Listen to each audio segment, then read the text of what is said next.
नमस्कार, स्वागत आहे तुमचं आपल्या मराठी चॅनलवर। आपण एक नवीन सेगमेंट सुरू केलेला आहे। राज्यातील अतिशय महत्त्वाच्या आज घडलेल्या ठळक बातम्या आपण तुमच्या समोर रोज रात्री 9 वाजता मांडतो। काहीच जास्त एडिटिंग नसणार आहे, तुम्ही क्वालिटी बघू शकता, थोडीशी खराब आहे कारण रात्रीच्या बातम्या आहे, परंतु बातम्या ह्या अतिशय ठळक असणार आहे। त्यामुळे सबस्क्राइब केलं नसेल तर सबस्क्राइब करून ठेवा। रोज रात्री 9 वाजता आपण भेटणार आहोत। वळूया आपल्या पहिल्या बातमीकडे। तर पहिली बातमी आहे की अमेरिकेच्या स्टेट ऑफ आयोगा सिस्टर स्टेट सोबत महाराष्ट्राचा सामंजस्य करार झालेला आहे।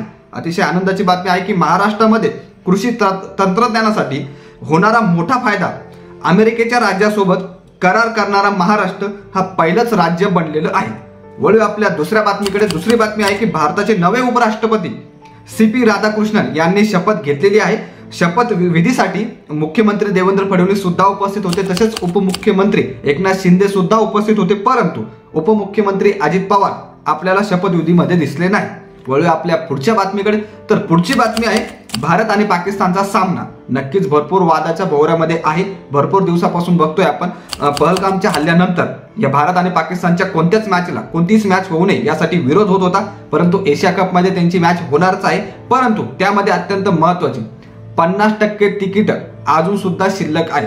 जर आपण मागचीच चॅम्पियन्स ट्रॉफी बघितली जी की भारताने जिंकली, अवघ्या 4 मिनिटांमध्ये संपूर्ण तिकीटं विकल्या गेली होती, अवघ्या 4 मिनिटांमध्ये, परंतु यावेळेस जवळपास 50% तिकीटं शिल्लक आहेत। नक्कीच विरोध झालेला आहे, पाठ फिरवलेली आहे प्रेक्षकांनी।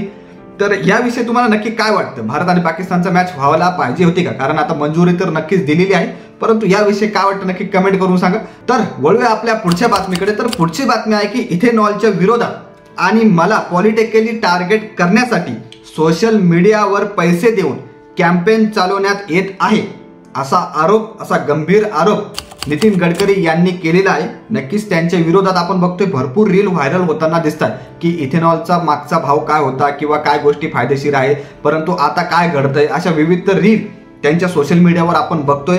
तर त्यांचं यावर मत आलेलं आहे, त्यांचं वक्तव्य आलेलं आहे की माझ्या विरोधात हे कॅम्पेन चालवण्यात येत आहे पैसे देऊन। तर भरपूर गोष्टी घडताना आपल्याला त्यांच्याविषयी दिसत आहे। तर ह्या होत्या अत्यंत महत्त्वाच्या ठळक बातम्या। हा सेगमेंट तुम्हाला आवडला असेल, अगदी ठळक आहे, स्पष्ट आहे, काहीच मिर्च मसाला नाहीये, जास्त फोटो सुद्धा नसणार आहे। नक्कीच सेगमेंट आवडला असेल तर सबस्क्राइब करून पुढे जा। धन्यवाद।